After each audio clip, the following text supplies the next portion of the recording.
Picture this. Late evening, your monitor gives off that familiar soft glow. The room is quiet. You're just trying to watch some memes or your favorite creator's new upload. Nothing strange. And then someone random in the comments writes, "Try typing just a dot into the search bar." A little dot, one symbol. That's it. You laugh, a dot? Seriously? YouTube isn't that stupid. But curiosity is sneaky. It gently presses on your brain until you give in. So you open YouTube, your fingers casually hover over the keyboard, and you type it.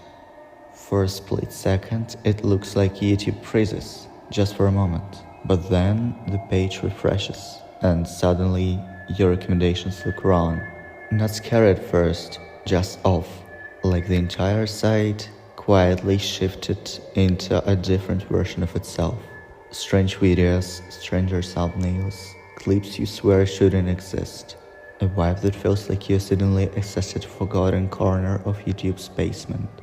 And the wildest part, this isn't made up. This is a real phenomenon, a glitch known as the dot glitch, or the full stop punctuation anomaly. It started popping up in internet circles back in the mid-2000s, and even now in 2025 it still sometimes works. Not for everyone, not every time, but when it does, yeah, you know. Tonight we're going into that rabbit hole. Put on your headphones, turn off the lights, and seriously, maybe don't watch us alone. To understand the dot phenomenon, you need to go back to YouTube's early years, the Wild West era. No algorithmic finesse, no polished creators, just chaos. Between 2005 and 2008, YouTube was basically a giant digital garage full of everything and anything. Shaky low-res phone videos, bizarre performance art, forgotten vlogs, experimental student films, and some downright unnerving early internet horror attempts. Back then, someone noticed something strange. Typing a single period into the search bar would sometimes pull up things. Not always creepy, sometimes just odd. 2-second videos with no sound, dark blurry clips of empty rooms, surreal animations, files with broken thumbnails or no titles. But occasionally, the search result would contain videos that felt wrong, like corrupted memories of the early internet, like fragments no one was meant to watch. People started posting screenshots on Reddit, 4chan, obscure forums, and niche horror communities. And as soon as the glitch became known, creators began to exploit it. They started naming videos dot or triple dot, adding invisible Unicode characters, tagging videos with blank metadata, essentially hacking YouTube's early search system to get loaded into this hidden result pool. And the creepiest part, even after years of updates, patches, and algorithm overhauls, sometimes even today, the glitch still flickers back to life. Now let's explore the videos that define the legend. Not gore, no disgusting stuff. Just deeply unsettling clips that people still talk about. This is the expanded, more detailed version of each, with the information unchanged. The first video. Imagine an old security camera setup. Grainy footage, greenish tint, dead pixels everywhere. It's pointed at a dim hallway with a flickering light. And then, at the far end of the frame, a figure appears. Not a monster, not a ghost. Just a person moving in a way no person should. Jerky, stuttering, almost like someone is dragging them frame by frame, but the movement skips unnaturally, as if time itself is glitching. The figure slowly approaches the camera, poses, then abruptly turns, and that's when the strangest moment happens. They slide down the staircase.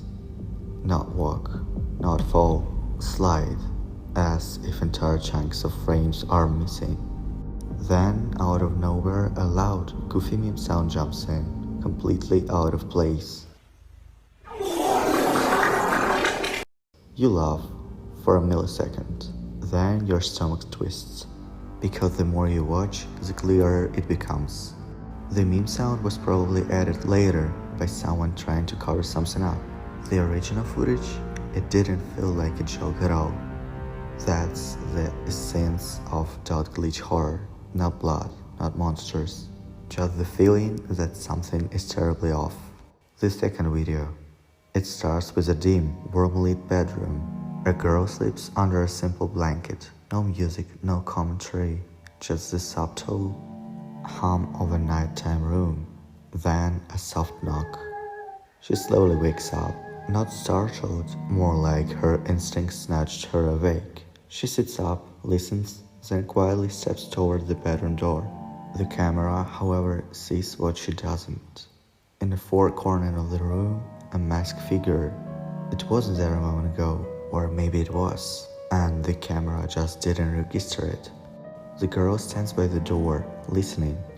The masked figure stands perfectly still behind her, too still, uncannily still.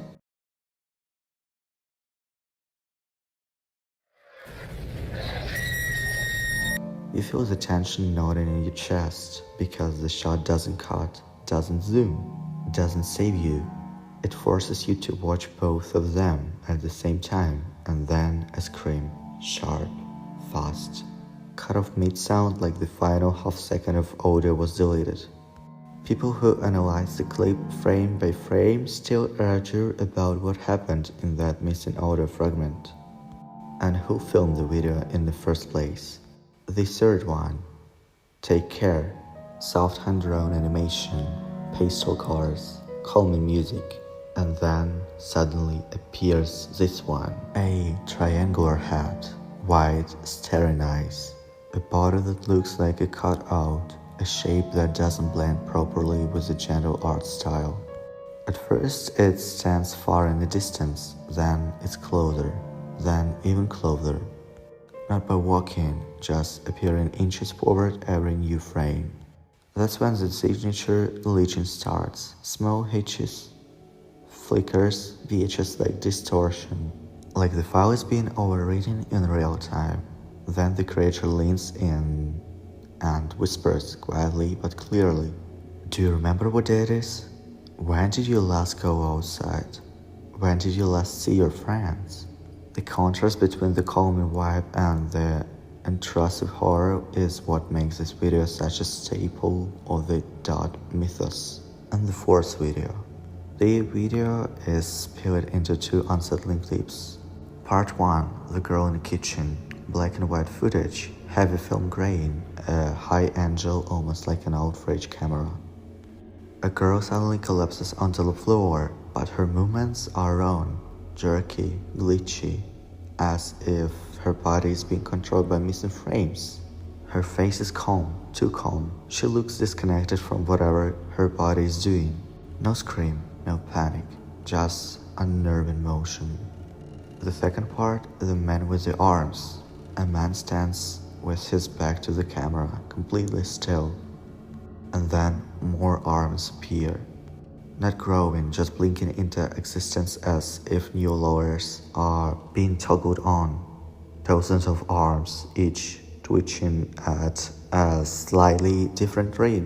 Not horror gore, just impossible, like reality misrendered. The whole video feels like a corrupted memory your brain can't interpret correctly. It's considered one of the most disturbing .glitch pieces, not because of violence, but because of sheer rawness. Now let's break down the tech side, simply and accurately. Old YouTube search treated punctuation strangely. The early indexing system often misread punctuation. A period could act as a wildcard, an empty keyboard, a broken metadata tag, a file name fragment, or a token that matched incomplete video titles. So searching dot sometimes dop up forgotten or untagged files. And creators took advantage of this. Once horror creators discovered it, they began purposely titling videos with a dot, inserting invisible Unicode characters, messing with metadata. and making videos that would slip into these odd search pools. It became a hidden community challenge. YouTube fixed most of the glitch by 2021, but older archives remained untouched. So sometimes, depending on your region, your account, your browser, and your history, the glitch wakes up for a moment and shows you something strange. In 2025, the dot glitch like a digital ghost. Sometimes you get nothing, sometimes you get kids content, sometimes you get experimental short films, and sometimes the strange, unsettling clips people swear they saw years ago. This unpredictability keeps the legend alive. Discord servers host dot search nights, TikTok spreads new finds, and Reddit threads still compare results. For some, it's just fun. For others, it's a digital archaeology, digging through layers of YouTube history. And for a few people, it's genuinely unnerving, like the platform suddenly stops being safe and becomes something else. And here is the truth: no demons, no curses, no supernatural forces. Just old code, weird metadata, algorithm quirks, and creators who knew how to exploit them. And if you see something strange, well, I warned you.